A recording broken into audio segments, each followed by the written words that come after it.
Question 1. A financial services company needs to securely share regulatory compliance reports stored in an Amazon S3 bucket with an external auditing firm. Requirements: the auditing firm should only have read access. The company wants to avoid creating IAM users in their AWS account. Data should not be publicly accessible. Logs should track access to the data. Options: A. Use an IAM policy to grant read access and enable S3 access logs. B. Create an IAM role with read permissions, enable S3 bucket logging, and allow the auditors to assume the role. C. Use a signed URL with a long expiration time and enable AWS CloudTrail logging.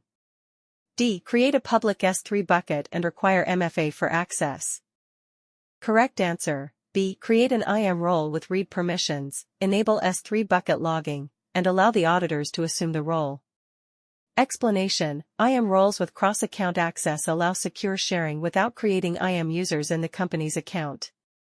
S3 logging and AWS CloudTrail ensure access tracking. Why not other options? Option A. IAM policies alone don't support cross-account access effectively without roles.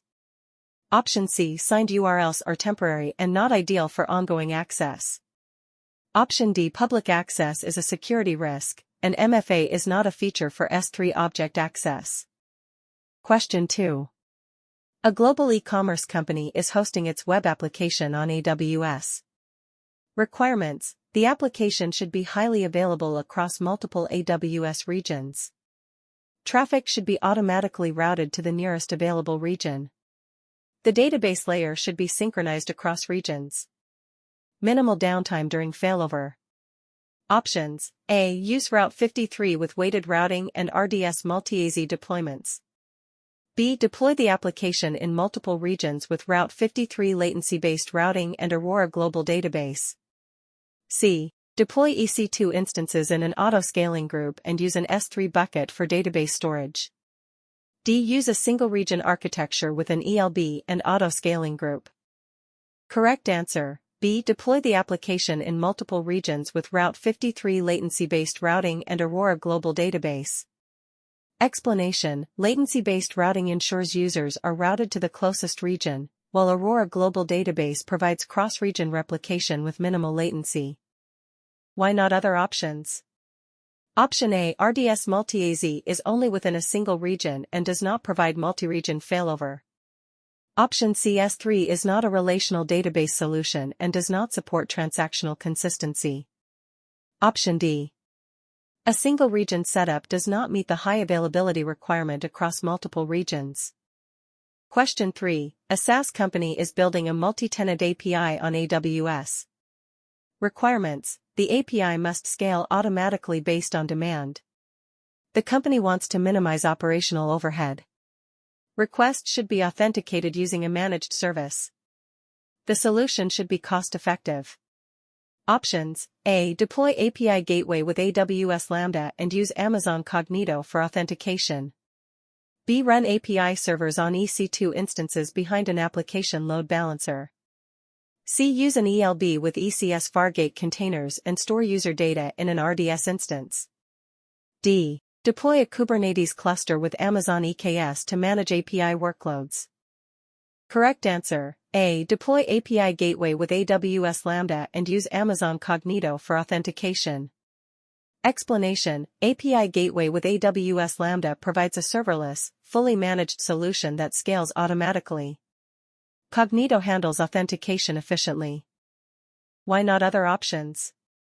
Option B. EC2 requires more management and does not scale automatically as efficiently as Lambda.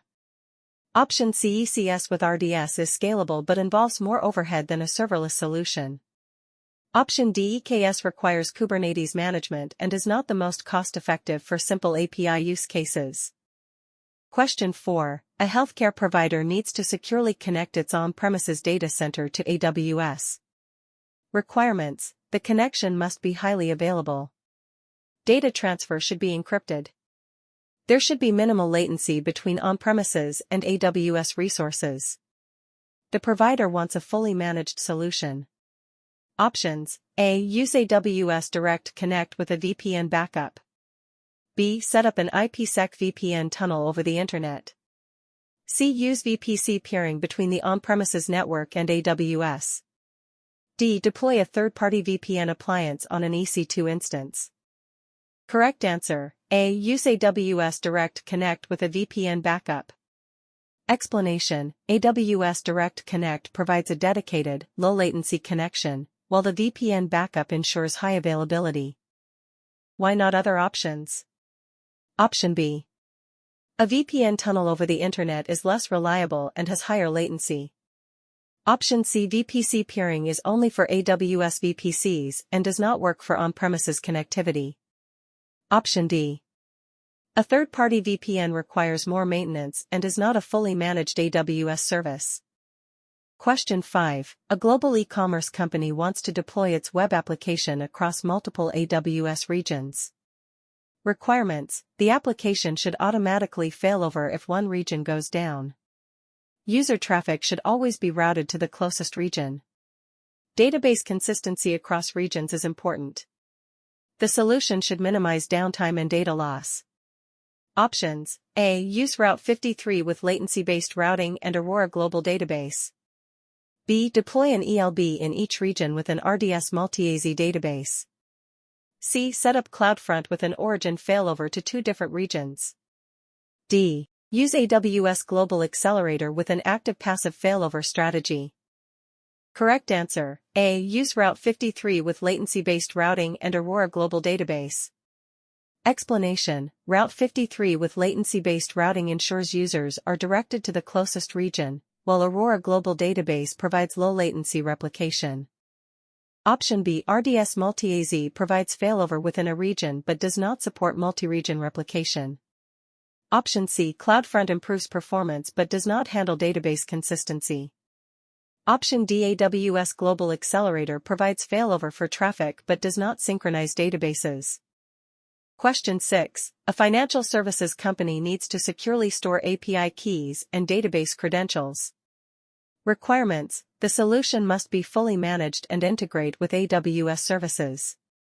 Access should be restricted based on IAM policies. Keys should be automatically rotated where possible.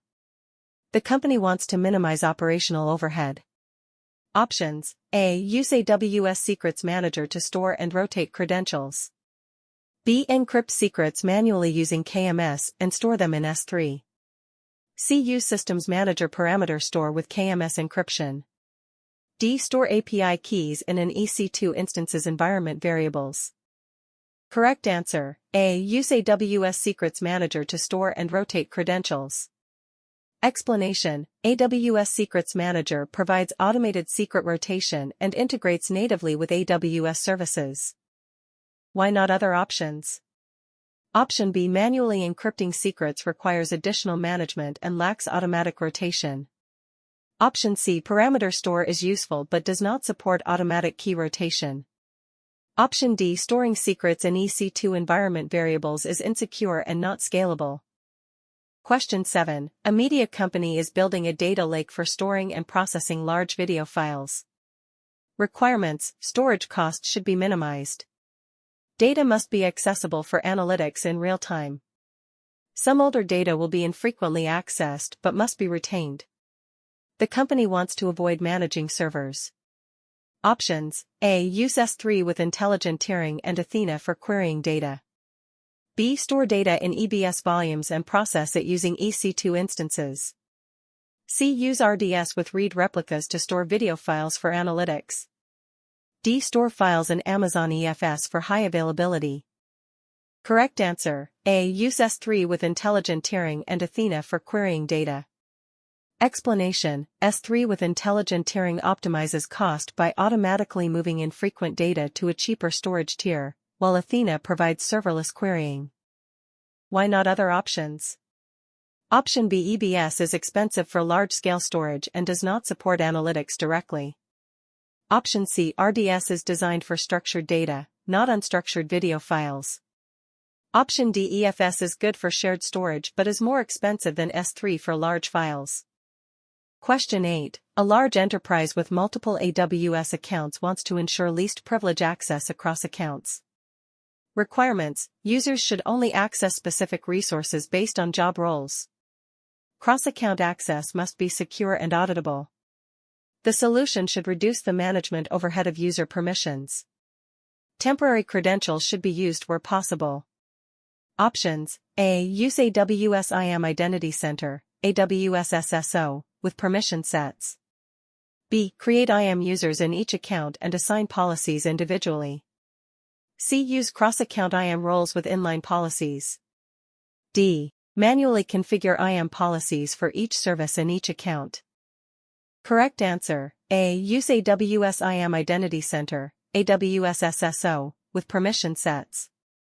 Explanation: AWS IAM Identity Center, AWS SSO, provides centralized identity management and permission sets for cross-account access. Why not other options? Option B. Creating IAM users in each account increases management overhead and lacks centralized control. Option C. Cross-account IAM roles are useful but do not provide centralized identity management. Option D. Manually configuring IAM policies for each service is not scalable. Question 9. A startup wants to build a secure, serverless API that scales automatically. Requirements: the API should handle unpredictable traffic spikes. It must integrate with a database backend securely. The company wants to minimize operational overhead. Requests must be authenticated and authorized. Options: A. Use API gateway with Lambda and DynamoDB, securing it with IAM authentication. B. Deploy an EC2-based REST API with an RDS backend. C. Use an ALB in front of an ECS cluster with an attached IAM policy. D. Run a serverless API with Lambda, S3, and public access enabled. Correct answer: A. Use API gateway with Lambda and DynamoDB, securing it with IAM authentication. Explanation: API gateway with Lambda is a fully managed solution that scales automatically, and IAM authentication secures the API. Why not other options? Option B. EC2 requires manual scaling and management, increasing operational overhead. Option C. ALB and ECS are suitable for containerized apps but add complexity. Option D. Allowing public access to S3 is insecure for API authentication. Question 10. A global e-commerce company wants to deploy its application across multiple AWS regions for redundancy. Requirements: application should remain highly available even if one region fails. Data should be securely replicated across regions. Access control should be enforced with least privilege. Traffic should be routed to the nearest healthy region. Options: A. Use Route 53 with latency-based routing and cross-region replication in S3. B. Deploy a single RDS instance in one region and use AWS Global Accelerator. C. Use CloudFront with regional edge caches and DynamoDB global tables. D. Set up EC2 instances in multiple regions and sync databases manually. Correct answer: A. Use Route 53 with latency-based routing and cross-region replication in S3. Explanation: Route 53 latency-based routing ensures users reach the closest available region, and S3 cross-region replication keeps data in sync. Why not other options? Option B. A single RDS instance creates a single point of failure. Option C. CloudFront improves caching but does not handle multi-region failover. Option D. Manually syncing databases is error-prone and inefficient.